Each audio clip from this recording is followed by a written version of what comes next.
Social மீடியால வைரலா இருக்கு அப்படின்னு சொன்னீங்க இல்லையா? பண்ண விஷயங்கள் எல்லாமே சோஷியல் மீடியாவுக்காக தான். சட்டசபையில போய் உட்கார்ந்து இந்த ஆக்ஷன் பண்றது முக்கியமா? 2 பேரும் மனம் ஒத்து விவாகரத்து ஆனீங்கன்னா தான் அது பர்சனல் லைஃப். மனைவி என்னை ஒரு வீட்டை விட்டு துரத்திட்டாருன்னு சொன்னா அது பர்சனல் லைஃப் கிடையாது.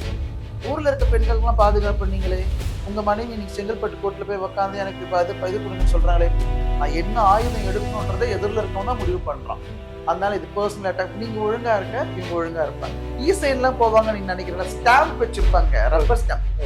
சைன் போற அளவு டெக்னாலஜியும் வளர்ந்ததெல்லாம் கிடையாது. எல்லாம் கேக் வெட்டுன்னு சொன்னீங்களே, இத்தனை கேக் இருக்கு 12 மணிக்கு கொண்டாட்டமே இல்லைன்னீங்க, கொண்டாட்டம் இருக்கு. நம்ம சமூகத்துல அசிங்கமான வார்த்தைகள்லாம் பெண்கள் மேலதான் இருக்கு. அது ரொம்ப வருத்தத்துக்குரிய ஒரு விஷயம் தான். எனக்கு உண்மையாவே த்ரிஷா மேல பெரும் இது மரியாதை இருக்கு. அவங்க அவங்க கஷ்டப்பட்டு இன்னி வரைக்கும் இருக்காங்கன்னா அவங்க உழைப்பால இருக்காங்க. இந்த வீட்டு பெண்கள் மேல சொல்லும்போது தான் வாய் திறக்கல. தோழி பிறந்தநாள் கொண்டாடி இருக்கீங்க, அவங்க கிட்ட சொல்லும்போது வாய் திறப்பு நம்மளை எவ்வளவு அசிங்கம் போடுவாங்க. மனைவி, குழந்தை, பசங்களை தாண்டி என்னங்க இருக்கு? மனைவி கூட விட்டுருங்களேன், ஏதோ கருத்து வேறுபாடு இருக்கு. அந்த குழந்தைகள் என் அப்பா சிஎம் கூட சொல்ல முடியாத அளவுல தானே இருக்காங்க. ஆக்ஷன் பண்ணி பார்த்தீங்கன்னா அது என்ன ஆக்ஷன் செய்யலாமான்னு கேட்டு சினிமா மாதிரியே இருக்கு. எதுக்குமே அவருக்கு தெரியலங்க. அந்த ரீல்ஸ் ஒரு 7 செகண்ட் ரீல் ஆக்கி அதை ட்ரெண்ட் ஆக்கிடுறாங்க. அவர் பேசுறது எல்லாமே ரீலுக்காக தான். அவர் பேசுறது எதுவுமே ரியலுக்காக கிடையாது. ஆரஞ்சு எங்க போனாங்க? ஸ்டாலின் மலையில ஆரஞ்சு எங்க போனீங்க? உடனே வந்து உட்காந்தீங்கல்ல வாசல்ல. இப்ப எங்க போனீங்க? எப்படி எல்லாத்துக்கும் காங்கிரஸ் அப்படின்னு சொன்னாங்க, எல்லாத்துக்கும் நேருவை பிடிச்சாங்க, எல்லாத்துக்கும் டிஎம்கே, எல்லாத்துக்கும் ஸ்டாலின் அப்படின்னு பிடிச்சிடுறாங்க.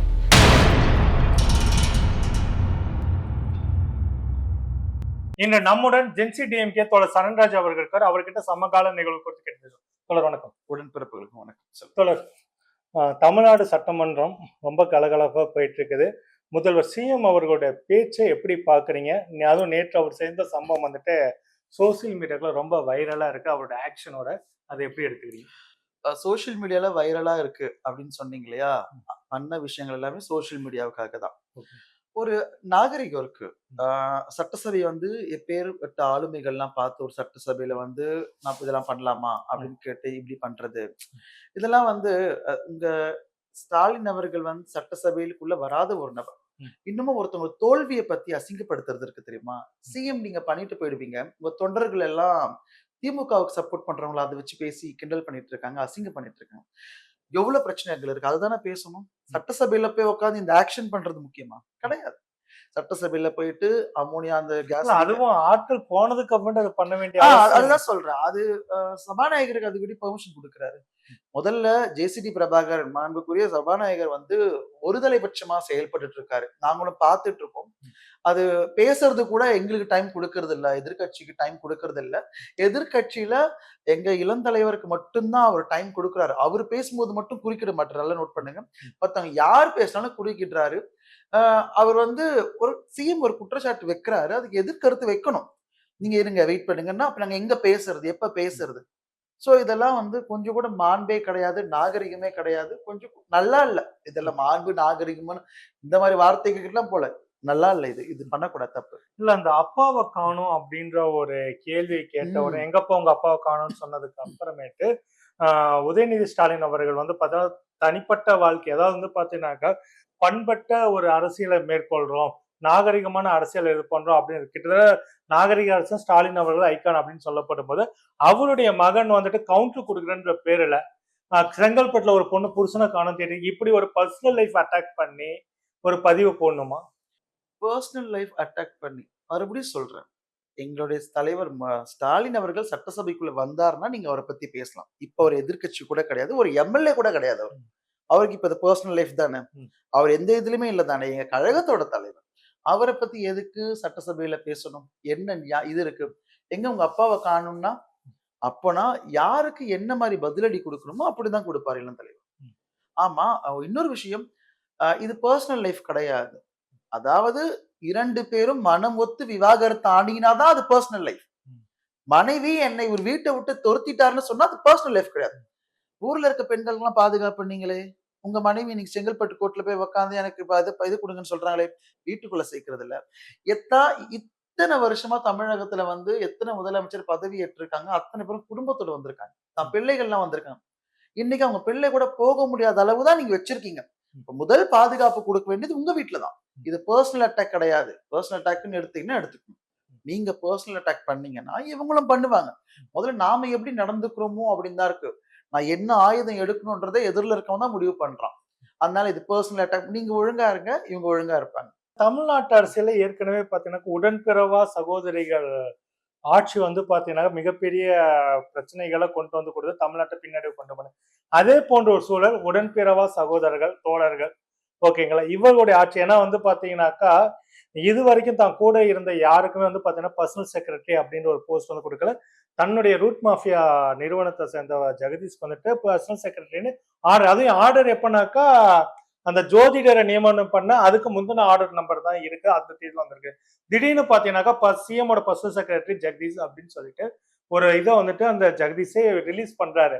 அப்படின்னுக்குள்ள வந்து பார்த்தீங்கன்னாக்கா, தமிழ்நாடு அரசியலுக்கான தலைமைச் செயலகம் எதை நோக்கி போயிட்டு இருக்குது அப்படின்னு ஒரு ஏன்னா இப்ப வந்து பாத்தீங்கன்னா இதுவரைக்கும் டிஐபிஆரோட அபிஷியல் வெப்சைட் வந்து பாத்தீங்கன்னாக்கா இந்த மாதிரி வார்த்தை எதிர்கட்சிகளுக்கு பதிலடி இப்படி எல்லாம் வார்த்தைகள் வந்தது கிடையாது. ஆனா ஃபர்ஸ்ட் டைம் அபிஷியல் டிஐபிஆர் வந்து பாத்தீங்கன்னா எதிர்கட்சிகளுக்கு பதிலடி அப்படின்னு சொல்லிட்டு சிஎம் உடைய பேச்சை வந்து போடுறாங்க. இது வந்துட்டு இதுக்கு முன்னாடி அப்படி நடந்தது கிடையாது. சிஎம் பேச்சுன்னா இப்படி சிஎம் பேச்சு எதிர்கட்சிகளுக்கு முதலமைச்சர் இப்படிதான் வந்திருந்தது. ஆனா இப்ப வந்து பாத்தீங்கன்னா இந்த மாதிரி வருது. இதையெல்லாம் கோர்வையா எடுத்து பார்த்தாக்கா டிஐபிஆர ஜெகதீஷ் கண்ட்ரோலுக்கு போயிடுச்சா, ரூட்டோட கண்ட்ரோலுக்கு டிஐபிஆர போயிடுச்சா? எதை நோக்கி போயிட்டு இருக்குன்னு கேட்டீங்க. இது சினிமாவை நோக்கி தான் போயிட்டு இருக்கு. அதாவது இது எங்க இருந்து ஆரம்பிக்குதுன்னா, ஆளுநரை பார்க்கும் போகும்போது ஜனநாயகன் படத்துடைய ப்ரொடியூசர் போறாரு. எதுக்கு ப்ரொடியூசர் போறாரு? ஏன் இவங்க போறாங்க? இத்தனை மக்கள் போராடிட்டு இருக்காங்க. இத்தனை மக்கள் வெளிய சட்ட ஒழுங்கு கெட்டு போயிருக்கு. சாதாரணமா ரொம்ப சிம்பிளா சொல்றேன். சட்ட ஒழுங்கு கெட்டு போய் கிடக்கு. ஆனா உங்களுக்கு சிம்ரனை பார்க்கறதுக்கோ, சமந்தாவை பார்க்கறதுக்கோ, ஜீவாவை இதுக்கெல்லாம் உங்களுக்கு நேரம் இருக்கு. இதுவும் சினிமா தான். சினிமா துறையை சார்ந்தவங்களுக்கு பதவிகள் வழங்கப்படுது. சினிமா ஜோசியருக்கு பதவிகள் வழங்கப்படுது. அதை நாங்க எதிர்த்து கேள்வி கேட்டதுக்கு அப்புறம் அதை பின்வாங்கினாங்க. இப்ப ஜெகதீஷ்க்கு பதவி வழங்கப்படுது. பர்சனல் செக்ரட்டரி ஒரு பவுன்சர். எதுக்கு பவுன்சர் வைக்கிறீங்க? நீங்க சினிமா நடிகர் கிடையாது விஜய். நீங்க இப்ப முதலமைச்சர் விஜய். உங்களுக்கு பவுன்சர் கிடையாது. மக்கள் உங்களை தொடுவாங்க, உங்ககிட்ட வருவாங்க, உங்ககிட்ட பேசுவாங்க. மக்களோட மக்களா இருக்கணும். அண்ணா சொன்ன மாதிரிதான் மக்களுக்குள்ள போய் நில்லுங்க, மக்கள் கிட்ட போய் நில்லுங்க, மக்கள் கூட போய் அரசியல். ஆனா பவுன்சர் வைக்கிறாங்க. சுத்தி சினிமா நபர்களும் சினிமா ஆட்களும் இருக்கிறது வந்து எனக்கு தெரிஞ்சு ஒரு செலிபிரிட்டியா இருக்கிறவங்க வந்து என்ன பண்ணுவாங்கன்னா, அவங்க பெருசா வந்து எதுலயுமே நாலேஜ் வந்து வளர்த்துக்க மாட்டாங்க. ஏன்னா அவங்களுக்கு எல்லாம் செய்யறதுக்கு ஆள் இருப்பாங்க. அதே இதுதான் இவர் இப்ப சிஎம் ஆனதுக்கு அப்புறம் தன்னை எல்லாரும் பார்த்துப்பாங்க அப்படின்றதுக்காகவே வந்து இந்த நபர்கள்லாம் கூட வச்சிருக்காங்க போல.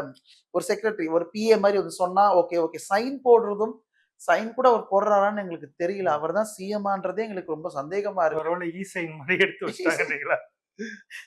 இ சைனா இருந்தா இ சைன் எல்லாம் போவாங்க நீங்க நினைக்கிறீங்களா? ஸ்டாம்ப் வச்சிருப்பாங்க, ரப்பர் ஸ்டாம்ப். இ சைன் போற அளவு டெக்னாலஜியா வளர்ந்ததெல்லாம் கிடையாது. எல்லாரும் புக் படிக்கிறாங்களா? ஆமா. எல்லாரும் சிஎம்க்கு தெரியாதுங்க. எல்லாரும் டாப் படிக்கிறாங்க. டாப் தானே படிக்கிறாங்க. ஏன் சிஎம் மட்டும் புக் வச்சு படிக்கிறாரு? தெரியாது. கோட் சூட் போட்டா மட்டும் நாகரிகமா இருக்கிறதுன்னு அர்த்தம் கிடையாது. அறிஞர் அண்ணாலாம் வந்து அவர் சட்டை எப்படி இருக்கும்? பொடி கரையெல்லாம் போட்டு இருக்கும், பட்டிருக்கும். அந்த 5 அடி உயரத்துல அந்த வேஷ்டி சட்டை போட்டு நீங்க மாடர்ன் தமிழோட உருவாக்கணும். காலேஜே போகாத ஒன்றிய பிரதமர் நரேந்திரா கூட டெக்னாலஜியை பயன்படுத்துற. காலேஜ் வரைக்கும் போகுது நம்ம சிஎம் அதை பயன்படுத்த. டெக்னாலஜி எல்லாம் சும்மா புக்கு படிச்சுன்னு உக்காந்துட்டு நான் கோட்டு போட்டோம் நாங்க கிடையாதுங்க. இந்த மாதிரி ஒரு சீனை எப்படி ஒரு மாடர்ன் தமிழ்நாடு உருவாக்குவாரு. இந்த டெக்னாலஜியுமே தெரியாத ஒரு நபர். அதனால இவங்க இ சைன் எல்லாம் போவாதீங்க. ரொம்ப ஸ்டாம்ப். சிஎம் அவர்கள் பல பிறந்தநாள் வாழ்த்து சொன்னவர்களை பத்தி வந்து பாத்தீங்கன்னாக்கா ஊடகவியலாளருக்கு பெரிய கொண்டாட்டமா இருந்திருக்கு இன்னைக்கு மெயின் ஸ்ட்ரீம் ஊடகங்கள். ரஜினிகாந்த் அவர்கள் ஏன் சிஎம்க்கு வந்துட்டு பிறந்தநாள் வாழ்த்து சொல்லணுன்ற கவலையப்பட்ட ஊடகவியலை நீங்க ஏன் சிஎம்க்கு வந்து பிறந்தநாள் வாழ்த்து சொல்லன்ற இன்னைக்கு கேள்வியை வைக்கிறாங்க. ஊடகவியலாளோட இந்த தரத்தை எப்படி இருக்கு? ரொம்ப மோசமா முதல்ல அப்ப இருந்த ஊடகம் எப்படி இருந்துச்சு, இப்ப இருந்த ஊடகம் எப்படி இருக்குது. நான் ஒரு ஜெர்னலிஸ்ட் கிட்ட பேசியிருந்தேன். அவர் வந்து என்ன ஜெர்னலிஸ்ட் சொல்லிக்க இப்ப நான் அசிங்கப்படுறேன் அப்படின்றாரு. மக்களுக்கும் அரசுக்கும் ஒரு கனெக்டிவிட்டியா இருக்கவங்க தான் பிரஸ். அவங்க வந்து நாங்க என்ன சொல்றோமோ எங்களை பிரதிபலிப்பாங்க. அரசு வந்து அவங்க கிட்ட பதில் சொன்னாங்கன்னா எங்க 8 கோடி பேருக்கு பேசுறோம். இன்னைக்கு வாழ்த்து சொல்லலன்றதெல்லாம் ஒரு இதுவா வந்து பேசுறாங்க. அமோனியா கசிவாயி 70 பேர் கிட்ட ஹாஸ்பிட்டல்ல இருக்காங்க. இத்தனை பேர் செத்து இருக்காங்க. அதை பத்தி யாருன்னா பேசுனீங்க? அதான் ஒரு பிறந்தநாளே கொண்டாடலையா? கொண்டு வந்த கேக்க கொண்டு போய் அப்பா பிறந்தநாள் கொண்டாடலையா? பிறந்த நாள் வந்து 23. நாங்க எப்பவுமே வருஷம் வருஷம் நாங்க நோட் பண்ற ஒரு விஷயம் என்னன்னா, கரெக்ட்டா 23, 22 நைட் 12 மணிக்கு நடிகை த்ரிஷா அவர்களுடைய ஸ்டோரி இன்ஸ்டாகிராம்ல ஸ்டோரியில ஒரு போஸ்ட் வரும். சரிங்களா? அன்ஃபாலோ பண்ணிட்டாங்க. பண்ணிட்டாங்களா? ஸ்டோரி வரும். சரிங்களா? ஸ்டோரி வரும். இது சாதாரணமா ஒரு நாள்ல கடந்து போயிடும். இன்னைக்கே 23ஆம் தேதி நைட்டு வருது. ம். அதாவது ஒரு 18, 17 மணி நேரம் கழிச்சு போஸ்ட்டா வருது. ஸ்டோரி இல்ல, போஸ்ட். ரொம்ப ஒரு ஹார்ட் லான்ச். ம். ஆமா. நாங்க 2 பேரும் பிறந்தநாள் கொண்டாடி இருக்கோன்றது. கேக் வெட்டலன்னு சொன்னீங்களே! இத்தன கேக் இருக்கு. 12 மணிக்கு. கொண்டாட்டமே இல்லன்னீங்க. கொண்டாட்டம் இருக்கு. 6 மணிக்கு வரைக்கும் 6 மணிக்கு மேல ஓடாத ஆட்டம் 12 மணிக்கு போயிருக்க ஓடி சந்தோஷப்பட்டோம். இருக்கு. அதேதான். என்ன இது வந்து திசை மாத்துற விஷயம். மடை மாத்துறது. நேத்து முதலமைச்சர் விஜய் அவர்கள் அப்பாவ பத்தி பேசினது பெரும் கண்டனத்துக்குரியது. அத பண்ண தப்புன்னு அவருக்கு தெரியும். அத மடைமாற்றுறதுக்கு இந்த ஒரு போஸ்ட்ட போட்டு இல்ல மக்கள மாத்தியாச்சு. இதுல ஒரு விஷயம் என்னன்னு சொல்லி நான் வெளிப்படையா சொன்னாக்கா நடிகை த்ரிஷா குறித்து நாங்க வந்து இது வரைக்கும் எங்க சேனல் ஓப்பனா பேசுனது இல்ல. ஆனா இப்ப நாங்க அத வந்துட்டு எதுக்குறோம்னா, இந்த போஸ்ட்டுக்கு அப்புறமேட்டு ம். இந்த போஸ்ட்டுக்கு அப்புறமேட்டு வந்து பாத்தீங்கன்னாக்கா, தாவேக்கா ஏற்கனவே சங்கீதா அவர்கள் விவாகரத்து கேட்டப்ப வந்து பாத்தீங்கன்னாக்கா, அவருடைய மனைவி அந்த அளவுக்கு கொச்சப்படுத்துனாங்க. ஆமா. உண்மையா சொன்னாக்க எஸ். ஏ. சந்திரசேகர் வந்து பாத்தீங்கன்னா, புசி ஆனந்த் கண்ட்ரோல்ல தான் என் பையன் இருக்கிறான் இருக்காரு அப்படின்னு சொன்னாங்க. சொன்னப்ப, அவர அசிங்கப்படுத்துனாங்க. ஆமா. இப்ப வந்து பாத்தீங்கன்னாக்கா, வெளிப்படையா எல்லாத்தையும் தெரிஞ்சு ஊரறிஞ்ச ரகசியத்துக்கு கண்ணாடி போட்டு பாருங்க அப்படின்ற மாதிரி பேசிட்டு இருக்காங்க. அது நமக்கு தேவையில்ல. ஆனா இப்ப த்ரிஷா அவர்கள் வந்து பதிவு போட்டதுக்கு அப்புறமேட்டு அவரையும் கொதற ஆரம்பிக்கிறாங்க. ஆபாசமா அந்த போஸ்ட்ல போய் பார்த்தா நடிகை திரிஷா குறித்து தன்னை சுத்தி இருக்கக்கூடிய பெண்கள், தன்னை பெத்தவங்க, தான் கூட வாழ்ந்த பெண்ணு, தன்னுடைய தோழி இவங்களை எல்லாம் குறித்து ஆபாசமா இப்ப நம்ம கூட பழகுற யாருக்காவது ஏதாவது ஒரு கெட்ட வார்த்தை இப்ப நீங்க மீடியா வெளியில வந்திருக்கீங்க. நீங்க மேடையில பேசிட்டீங்க. உங்களுக்கு ஒரு இது வருது. உங்க கூட இருக்க உங்க ஃப்ரெண்டையும் தாக்குனாக்கா, நம்மளால நம்ம ஃப்ரெண்டு ஒரு தாக்கப்படுறான்னு ஒரு வேதனை இருக்கும். வார்த்தைகளாலோ எதுல ஒண்ணு நமக்கு ஒரு வேதனைகள் இருக்கும். அந்த வேதனை கூட வெளிப்படுத்தாத ஒரு திரா வந்துட்டு விஜய் அவர்களுக்கு இவங்களையெல்லாம் இப்படி எல்லாம் பேசாதீங்க. என் குடும்பத்தையும் என் கூட பழகுன்னு பேசாதுன்னு சொல்றதோட விஜய்க்கு திராணி. நீங்க இப்படிலாம் சண்டை போட்டுனே இருங்க. நான் இங்க வேலைய பார்த்துக்கிறேன். உங்கள திசை அவர் வேலை என்னன்றது அவர் வேலை தெரியாதுங்களா உங்களுக்கு? அதான் கேட்கிறேன். அவர் வேலை என்னன்னு எங்களுக்கு தெரியல. அதான் கொஞ்சம் பார்க்கணும். செக் பண்ணணும். என்னதான் வேலை? என்ன சார் பண்றீங்கன்னு 10 மணிக்கு வரேன்றாரு, 5 மணிக்கு போறாங்கன்றாங்க அமைச்சர்கள்லாம். 8 மணி நேரம் சும்மா இருக்கும் மனுஷனால சும்மா இருக்க முடியுதுன்னா எனக்கு தெரியலங்க. அவர் என்ன பண்றாருன்னு தெரியல. பேச மாட்டேங்கிறாரு. இது முதல்ல வந்துடுறேன். அந்த வல்கர் வாரியர்ஸ். அவங்க விர்ச்சுவல் வாரியர்ஸ்லாம் கிடையாது. Vulgar warriors. அதாவது பெண்கள நம்ம சமூகத்துல அசிங்கமான வார்த்தைகள்லாம் பெண்கள் மேலதான் இருக்கு. அது ரொம்ப வருத்தத்துக்குரிய ஒரு விஷயம் தான்.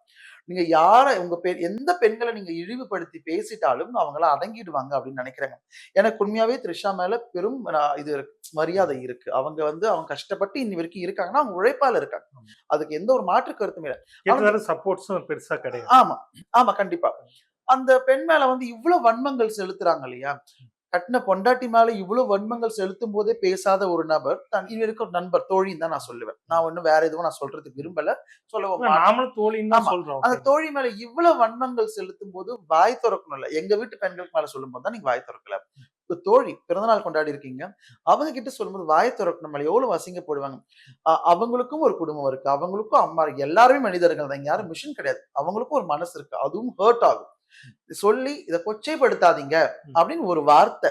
இது வேண்டாம். இத கொச்சைப்படுத்த அட்லீஸ்ட் அந்த ரூட் மாஃபியாட்ட சொல்லியாவது நீ ஒண்ணு பண்ணலாம். போட்டு அடிக்கிறதும் அவங்களாதான் இருக்காங்க.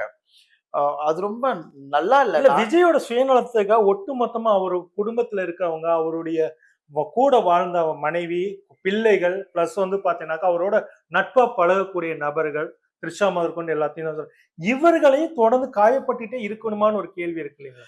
அதிகாரம்ன்றது ஒரு ஃபேம் அப்படின்றது அது அந்த அந்த இடத்துக்கு வரும்போது தான் தெரியும் அதோடைய சுவை. அந்த இடத்துல இருந்து நகர்றது கொஞ்சம் கூட யாரா இருந்தாலுமே உருப்பட மாட்டாங்க. அது உங்களுக்கு இன்னும் உச்சபட்சத்துல கிடைக்குது. அதுவும் அதிகாரத்தோட கிடைக்குது அப்படின்னா அந்த ஒரு நபர் என்னனால பண்ணுவாங்க. மனைவி, குழந்தை, பசங்களை தாண்டி என்னங்க இருக்கு? மனைவி கூட விட்டுருங்களேன். ஏதோ கருத்து வேறுபாடு இருக்கு. தன்னுடைய குழந்தைகள். அந்த குழந்தைகள் என் அப்பா சிஎம்னு கூட சொல்ல முடியாத அளவுல தானே இருக்காங்க. அத பார்க்கணுமா இல்லையா? இல்ல பெத்த பொண்ணு பிஜி ஹாஸ்டல்ல இருக்கிறாங்க. இல்ல உண்மையை சொன்னாக்கா டு பி ஃபிராங்க் இப்ப அட்லீஸ்ட் தாத்தா பாட்டியோட வீட்டுல போய் இருங்கன்னு சொல்லலாம். அப்படி கூட சொல்றவங்க இருக்கிறாங்க. அம்மா ஃபாரின்ல இருக்காங்க. நீங்க எப்ப வெளியே தாத்தா பாட்டியோட இருன்னு கூட சொல்லலாம். அது கூட சொல்ல தெரியல. நான் கொஞ்சம் வேலையா இருக்கேன். இப்ப கவர்மெண்ட் நம்ம கிட்டதான் இருக்கு. நீங்க தாத்தா கூட சொல்லலாம். ஏன் சொல்ல மாட்டேங்கிறீங்க சிஎம்? நீங்க எங்களுக்கு தான் பிரிந்து போன ஒரு பதவி வந்தா கூட ஒண்ணு சேருன்னு சொல்றாங்க. அது கூட இல்ல. அதான் சொல்றேன் இல்லையா? அவருடைய பிரச்சாரத்தப்போ எனக்கு நான் விஜய் ரசிகர். அதுல நான் ரொம்ப தெளிவா இருக்கேன். நான் விஜய் ரசிகர். நான் அவர் எப்ப அரசியலுக்கு வந்தாரோ மாற்றம் வருமா அப்படின்னு நாங்க கவனிக்கும் போது அது மாற்றம் மாதிரி தெரியல முதல்ல. அப்புறமா வந்து என்ன ஆச்சுன்னா, அந்த லைட் ஆஃப் பண்ணி ஒரு பிரச்சாரத்துல போட்டிருப்பாரு. கரூர்லயா அது? கரூர்ல தான். ம். கரூர்ல. அது பார்க்கும்போது தான் இந்த மனிதர் சரியான மனிதர் கிடையாது. மனுஷங்களுக்கு அந்த வெளிச்சத்தில் தெரிஞ்ச அந்த சிரிப்பான முகத்துக்கு பின்னாடி வந்து கொடூரம். அது அது ரொம்ப மோசமான ஒரு இமேஜ் நம்ம பார்த்ததுலயே. விஜய் மேல எங்களுக்கு பெரிய ஒரு நாங்க பார்த்து வளர்ந்த ஒரு நடிகர். நாங்க கொண்டாடிய ஒரு நடிகர்.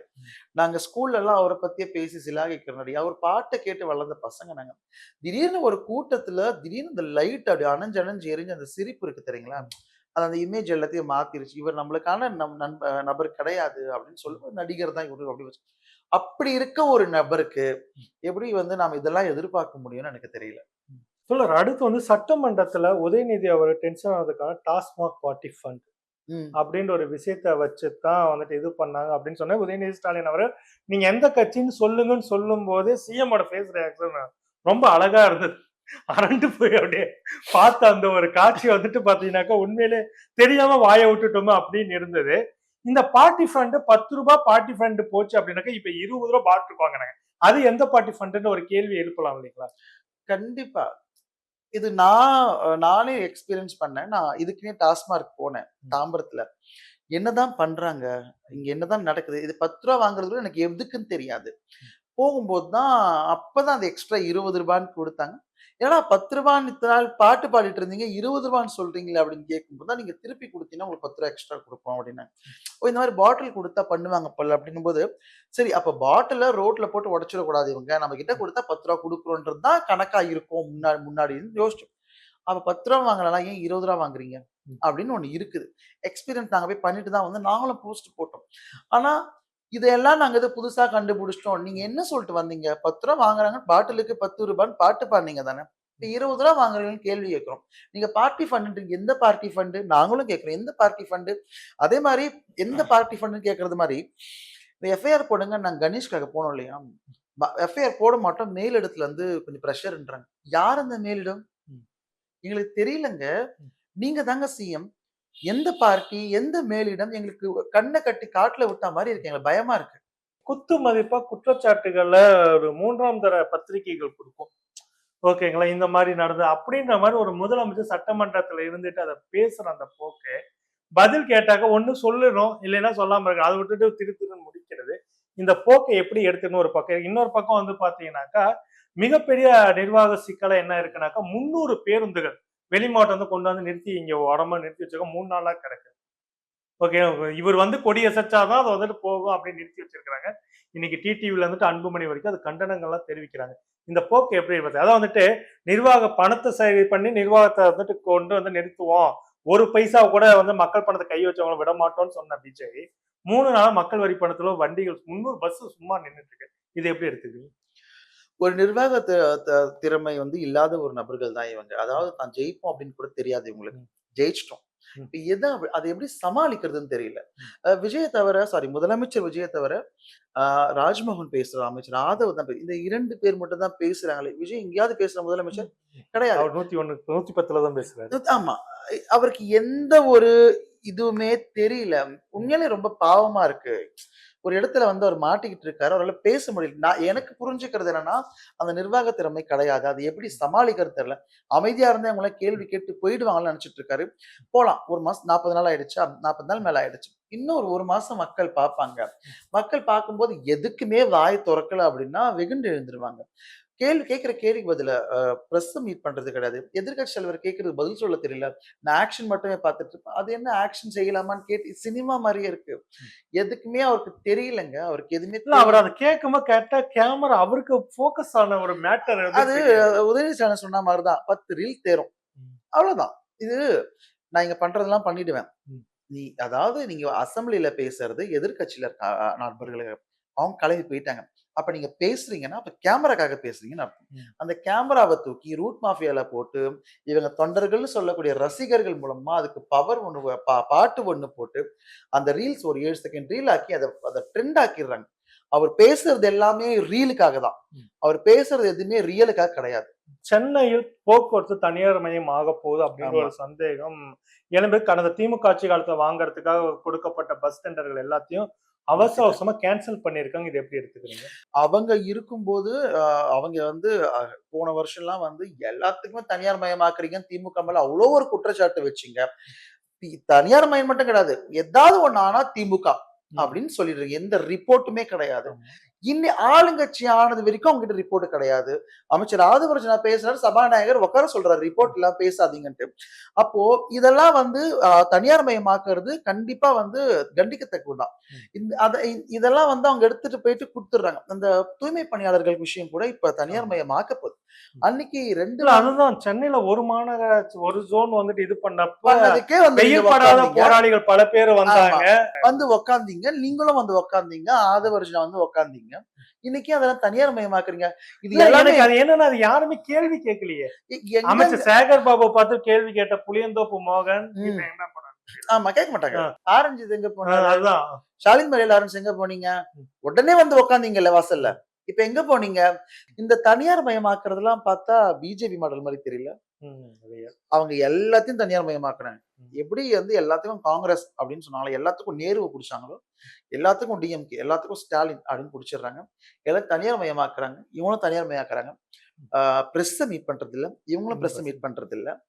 எதிர்க்கட்சி கேள்வி கேட்டா வந்து கட்சிக்கு அது பதில் சொல்றதில்ல. இவங்களும் பதில் சொல்றதில்ல.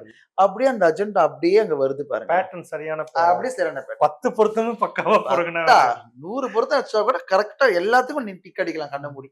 அதிமுகன்னு ஒரு கட்சி இப்ப தமிழ்நாட்டுல ஐய்யய்யோ!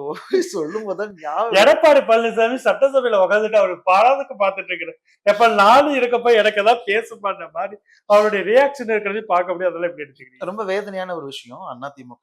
ஏங்க இப்போ அ எதிர்ல இருக்கவன் சண்டை போடுறவன் வந்து எ இவன் இவன் சண்டை போடுறான். பிஜேபியே சண்டை போட்டாலும் அவன் ஒரு ஐடியாலஜில இருக்கான். ம். அந்த ஐடியாலஜிக்கு எதிர்க்கா உட்கார்ந்து நாம பேசலாம். அதிமுகவா இருந்தாலும் ஏதோ ஒரு ஐடியாலஜில இருக்கிறாங்க. நாம பேசலாம். இங்க என்னன்னே தெரியல இவங்க. நாம எதிர்ல சண்டை போடுறவங்க. இன்னைக்கு இருக்கிற கட்சிய அழிச்சு அப்படியே கொண்டு போயிட்டீங்க.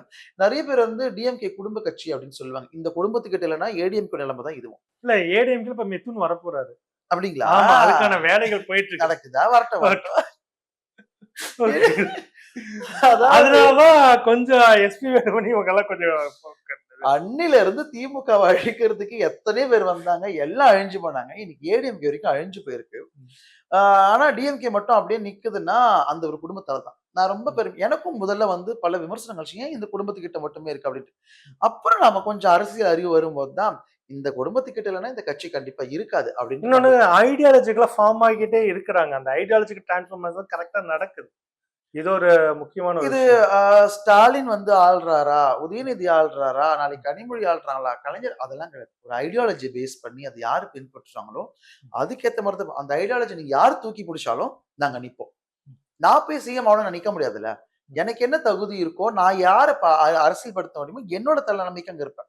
உங்களால தான் முடியும்னா நீங்க பண்ணுங்க நாங்க கூட நிக்கிறோம். சட்டசபையில பேசும்போது விஜய் வந்துட்டு ஒரு முக்கியமான விஷயத்த சொன்னார். தமிழ்நாட்டோட ஐடியாலஜிக்கு பேசல. நாங்கள் பெரியாரின் கொள்கைகளை இருக்கிறோம் கடவுள் மறுப்பை தவிர அப்படின்னு ஒரு வார்த்தை வந்து சொல்றாரு. பெரியார் வந்துட்டு பாத்தீங்கன்னா கடவுள் மறுப்பு ஜாதி மறுப்பு இதை மட்டும் பேசல. முக்கியமான ஒரு விஷயத்தை பேச சனாதன எதிர்ப்பு. ஆமா. இதை ஏற்றுக்கொள்கிறாரா ஏற்றுக்கொள்ளவில்லையா அப்படின்ற ஒரு விஷயத்த வந்துட்டு பேசவே இல்லை விஜய். நீ சனாதனத்தை இதெல்லாம் இதுதான் முக்கியமான பிரச்சனை. நீ சனாதனத்தை ஏத்துக்கலையா அப்படின்றதான் பிரச்சனை. இதை பத்தி நீங்க என்ன நினைக்கிறீங்க? சனாதனத்தை எதிர்த்தவர் உதயநிதி ஸ்டாலின் மட்டும் தான் ரொம்ப தைரியமாவே. நான் அதாவது கடவுள் மறுப்பை தவிர நான் எல்லாத்தையும் ஏத்து பண்ணா அது ஒரு அயோக்கியத்தனம் அது. நான் வந்து உனக்கு இலை முழுவதும் நல்ல ஒரு சாப்பாடு போட்டு பரிமாறுவேன். ஆனா சனாதனம் மாரி பக்கத்துல ஊறுகாய் மாரி ஒரு மலத்த வைப்பேன்னா, அந்த இலைய மொத்தமா சாப்பிட முடியாது. அது வேஸ்ட் தான். அது மொத்தமாவே அசிங்கம் தான். அது தூக்கி போடணும். நான் இத மட்டும் பிடிப்பேன், அத மட்டும் பிடிக்கணும் செலக்டிவான ஐடியாலஜி எடுப்பீங்களா? ஒரு ஒரு ஒரு தலைவர் பெரியார்ட்ட இருக்க நிறைய பேர் பார்த்தா கடவுள் நம்பிக்கை இருக்கவங்க பெரியாரை வந்துட்டு ஏத்துக்கிட்டு தான் இருக்காங்க. கடவுள் இல்லைன்னு சொல்லலங்க அவரு. எல்லாரையுமே கோயிலுக்குள்ள விடு. அதாவது ஒரு சாதிய இதுக்கு வந்து ரொம்ப எல்லாத்துக்கும் ஒரு பேஸ் வந்து கடவுள் தான். இல்ல அதான் இந்த பேசிக் அவர் வந்து விஜய்க்கு வந்து புரியவே இல்லை. பெரியார் கடவுள் மறுப்பாளர் குழந்தைங்க மாதிரி பெரியார் கடவுள் மறுப்பு தமிழகத்துல அரசியல் பண்ணணும்னா பெரியார கையில பிடிக்கணும். அந்த ஒரு இதுக்கு தான் பெரியார் ஒரு தலைவரா இருக்காரு. இல்ல நான் எதுக்கு சர்ச்லயே முட்டி போட்டு நடக்க போறேன். இல்ல நான் எதுக்கு போயிட்டு கோயில் என்ன மூகாம்பிகை சட்டையை கட்டிட்டு போறேன். ஏன் சட்டையை கழட்ட சொல்றாங்கன்றதுக்குலாம் நமக்கு அர்த்தம் தெரியும். ஆனா இல்ல என்ன வந்துட்டு பாத்தீங்கன்னா ஓப்பனா சொல்றேன். கேரளாவில வந்துட்டு ஒரு கோயிலுக்கு வந்து ஷூட்டுக்காக போகும்போது பாத்தீங்கன்னா உள்ள நீங்க போன சட்டையை கட்டணும் அவசியமே இல்லை. ஏன் சட்டையை கழட்ட சொல்றதுக்கான உரிமை கடவுள் கூட கிடையாது. நான் ஆமா. நினைச்சாதான் உண்டு. ஆமா. எனக்கு தேவைப்பட்டா அந்த கோயிலுக்கு போய் நான் பிரார்த்தனை பண்ண போனேனாக்க நான் கழட்டிட்டு போறேன். எனக்கு தேவையில்லை. நான் வந்தது ப்ரொஃபஷனல். நீ எதுக்கு இது பண்ணன்னு கேட்ட உடனே அது இப்ப அங்க தகராறாச்சு. அது வேற பிரச்சனை. ஆனா சட்டையை கழட்ட முடியாது. போய் சட்டை கழட்டாம உள்ள போய் எடுத்து. இதெல்லாம் தான் இருக்கு இங்க. இதெல்லாம் தகர்க்கணும். நான் வந்து பெரியார் மட்டும் ஏத்துப்பேன். ஆனா இந்த இதுவெல்லாம் ஏத்துக்க மாட்டேன்னா, அது சும்மா பூச்சாண்டி காமிக்கிறது. நான் பெரியாரை புடிச்சிட்டேன், எனக்கு ஓட்டு போடுங்கன்றது. தோழர் இவ்வளவு நேரம் உங்க கருத்தை பத்தி மிக்க நன்றி. நன்றி. திமுகக்கும் எனக்கு நடுவுல யாரு வந்தாலும் நிர்வாகம் பொறுப்பல்ல. இது கிட்டத்தட்ட ஒரு 3rd கிரேட் ரவுடி பேசுற வார்த்தை. அப்போ இவங்களுக்கும் திமுகக்கும் நடுவுல வந்தது யாருன்னா கூட்டணிகள் தான் இருந்தாங்க. நாங்க வெளியே இருந்து ஆதரவு தெரிவிக்கிறோம். நேத்திக்கு அவர் அவமானப்படுத்தினது கூட்டணி கட்சி தான் அவமானப்படுத்திருக்காரு. ஐஎம்எல்ஆ இருக்கட்டும், விசிகே இருக்கட்டும். நான் காங்கிரஸ் பத்தி பேச நான் தயாராவே இல்லை. ஏன்னா காங்கிரஸ வந்து ரொம்ப பெரிய மதிப்பான ஒரு பார்வையில பார்த்தது. நான்லாம் வந்து எனக்குலாம் காங்கிரஸ் எல்லாம் அவ்வளவு பிடிக்கும். ஆனா இந்த எலெக்ஷன்ல அவங்க பண்ண